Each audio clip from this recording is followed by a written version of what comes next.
Most leading car makers have unveiled new electric or hybrid models in Geneva, while BMW and Peugeot have confirmed a €100 million joint venture to develop electric technologies. They've been developing electric technology since about the 50s or 60s. They have no intention. If you notice, everything else has leapt ahead in leaps and bounds, but you're still using gasoline, petrol. Like they couldn't, no, it was never intended that they have anything else for the public, because they didn't intend to have you driving forever. He says, however, Mr. Booth said electric vehicles at the moment are still very expensive and have limitations. There's a question mark about how long governments can subsidize vehicles when they're under so much pressure from other funding issues. Some of the sales projections for electric vehicles are very ambitious because I'm not sure how customers are going to be able to afford to pay for them. Our philosophy is that we have a suite of technologies, from continuing to improve conventional vehicles right through to plug-ins, hybrids and electric vehicles. The customer is going to decide, and we want to satisfy all the customers, not just the rich ones. Well, it'll depend on your electric bill, and they keep jacking all that up all the time. It all works together in concert, doesn't it, at the same time? So because energy and carbon taxes and energy taxes are all coming into it at the same time. But that's just coincidence, isn't it? But you won't need it, you see, in your lovely little community area. And you won't have to walk very far to local transportation. And you won't travel far because you won't be allowed outside your perimeter with a little ID card, just like the old Soviet Union. Now, there's Carlton on the telephone from New York. We'll see if he's there. You there, Carlton? Oh, okay. And, okay, put Andrea on. Yep. Hello, Alan? Yes. Hi. I was just wondering, I looked at that video that you had the link to on human resources and social engineering. Yeah. And at one point, Noam Chomsky was on, and he was saying that the Bolsheviks had really perverted socialism. They had subverted it. Mm-hmm. And that it was really quite different, had been originally. I was wondering what you think of that and what you think of Noam Chomsky. He's a bit of an enigma, to be honest with you. I think he's one of the authorized ones to be out there, doing what he does at that level, and with that kind of following. Socialism, it can always only be perverted because it's a perverted system to begin with.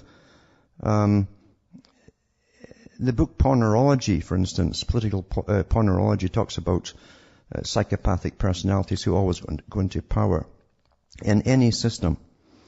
And it was actually written within the Soviet Union by psychologists and different people who had to be very secretive about their findings and their conversations with each other.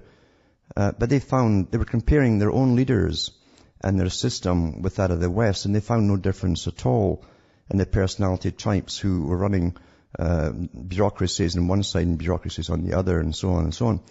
And so it seems to be more advantageous in a sense for socialism to allow psychopaths to the top. I think it's more of an open door policy for them to come up to the top. Socialism is about control. It's an atheistic system too, which really has elevated science up to the top. And science, like Bertrand Russell said, he was all for it, scientific dictatorships. He said it would be a terrifically authoritarian system that socialism would bring in. Well, pretending to be benevolent, is that it? No, you see, this lie of in the big elite circles that have always been around, even in their Masonic circles, they talk about themselves being benevolent dictators. And there's no such thing as a benevolent dictator. It never has been in history, except in fairy tales. Power is power to these characters.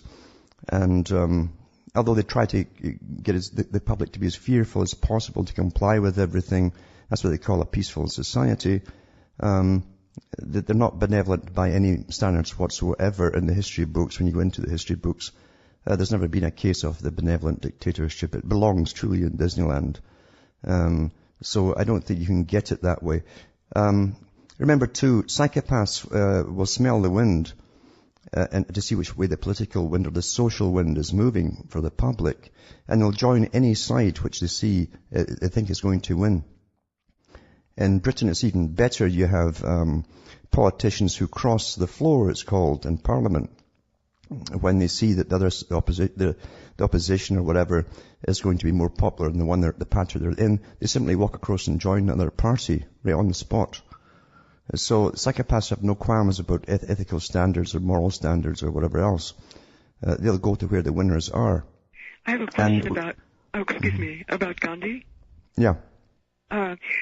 Somebody told me that when in the Indian movement for independence, that all the while there was this, the group, the invisible group behind everything,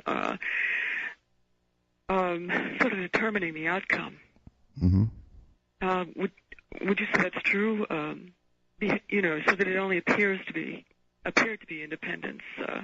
Yes, in fact, if you go into the writings of Professor Carroll Quigley, who was a historian for the Council on Foreign Relations and the Royal Institute for International Affairs, and going even to the histories back to the Milner Group that coined the term that the Commonwealth of Nations for the British Empire. It sounded better. They said in their own writings that they would create a system wherever they went into another country. They'd create a system, and then they would institutionalize that system to try and copy what appeared to be the British system. They'd train a whole generation of bureaucrats and so on, and give them extra perks and all the rest of it, so that when they withdrew from that country, they would leave really the same kind of system in place, and it would still be part of the Commonwealth of Nations, which India is. Yeah. Gandhi knew that? Gandhi knew that. Gandhi went to Oxford, remember, and he mixed with these guys. I was reading a book by Will Durant that said that he was very influenced by the Fabian Socialists and by Russell, John Russell. Yes, and he was definitely into Fabian socialism. And Gandhi himself wasn't such a peaceful man as they make out. I mean, Gandhi he had two techniques for taking on an enemy. And he said, for those who take it on in a peaceful manner, they must be ready to lay down their lives and be killed for what they believe in on the road to it. He says, but a lot of folk can't do that. He says, those who can't do that must then fight physically and fight with all the worth that they have. And so he wasn't all just for peace in that way. The only coward was a person who ran away the other way and didn't go one way or the other. So you either fought physically or you gave up your life as a sacrifice. That's what he admired. But he was sent in, I think. He belonged to the society, this higher society from the Milner Group and so on. And Britain had been trying, remember, too, to hold on to India for a long time, the jewel in the crown, as they called it. And they first stripped the power from the local leaders in the different parts. India was a lot of small little countries and princedoms. And Britain united it all, put 40,000 miles of railroads in there, and then set up a bureaucracy based on the British system. And the bureaucrats then, for then on, right to the present time, send their children over. They're intergenerational bureaucrats. They send them over to Oxford and Cambridge for their training, and then they go back and rule their country on behalf of this Commonwealth of Nations. So Britain really got what it wanted. And we find that's happened in other colonies too, that Britain pretends to leave. They never leave it without setting up the same infrastructure that will still cling to Britain in the Commonwealth. Right. And I noticed that he was also, I don't know how seriously he was involved in theosophy, but he got into that also. Oh, absolutely. He was right into theosophy. And remember, too, with the Fabian Society, one of the founding members, too, was Annie Besant. And she was a good friend of Gandhi as well. And her job was to bring out the feminist movements, the early feminist movements, and she was heavily funded by the Astor family to do so. Right. Well, thank you very much. Thanks for calling. Okay, bye. And also remember, too, another interesting part of that is Will Durant, who wrote a series of very good history books with a massive team, obviously. was also paid to do so by the Rockefeller Foundation. And he was meant to slant history in such a way as to make you think that people in society are simply in too much conflict. You need a strong authoritarian central power to control everyone. That was the slant he had to write on everything to do with history down. In other words, a tyrant would arise once in a while and cause tremendous trouble, and then he'd have to be suppressed. Then another one would arise. So he's always working towards this utopic future. But Will Durant and his wife both were found in a hotel room at the end of it all, after they'd written to Stalin, Churchill, and a whole bunch of world leaders. And they said that they felt they'd betrayed the public. They couldn't leave the public with this feeling of annihilation, basically, nihilistic feeling that there was no hope, because that was the intent of their history being written with that kind of slant, that without scientific guidance and scientific leadership, we would continue in the same way as the past, and it was just mayhem, order out of chaos, basically. Well, they were found dead in their hotel room after they sent all those letters out, and that's actually been put into some of the later editions of their books. They show you the letters that they wrote to all the top leaders of the world. But they were used by the Rockefeller Foundation. As I say, it's amazing. You can never take anything at face value, even books which you might like, and have some good information in them. There's always a spin put in there. And again, that was verified by Churchill, who talked about this, again, the Milner Rhodes, Royal Institute of International Affairs Society, CFR, same group, all one group. That had been writing the British school children's books and the university level books, and for their histories for the world. And meanwhile, these guys had been the main powers and movers and shakers between causing the wars for the world. It's quite amazing. So they always kept themselves out of the books, but they made sure that everyone got the right kind of education and belief system on how the world operated, to their advantage, of course. Everything's like that. It's astonishing what goes on. And Gandhi too was such a great guy that when he was locked up by the British in a cell, he developed pneumonia, and eventually he succumbed to the temptation to accept antibiotics. But his wife, who was in another cell, got pneumonia, and he told her not to take them. So I guess she was disposable. So they give us our heroes. And again, people like power. People do like power. You can have power and money, or power alone, and adulation. So some go for that as well. It's just amazing how the world is managed. It's all for the public show, so that we believe in what's being said to us, and we go along with it. But I always think of the American founding fathers, and one of them said that, getting back to those articles on a good citizen is a fearful citizen, otherwise you're a psychopath, apparently, that the government should live in fear of the people. Because when people live in fear of their government, there's something terribly, terribly wrong, you see. And that's true enough. That's how it's been, because since Darwin, as I say, everything has been brought into this scientific, socialistic way of running the world, all by bureaucrats, paperwork, etc. The whole bureaucratese language that all governments use was invented by Sidney and Beatrice Webb, also founders of the Fabian Society. And everything would end up in quotas and rations and so on, and functions for people. And then the other founder of the Fabian Society, George Bernard Shaw, I put the videos up there for you to see, where he said, you'll have to come to us to justify why we should keep you alive. You'd have to work in the socialist system.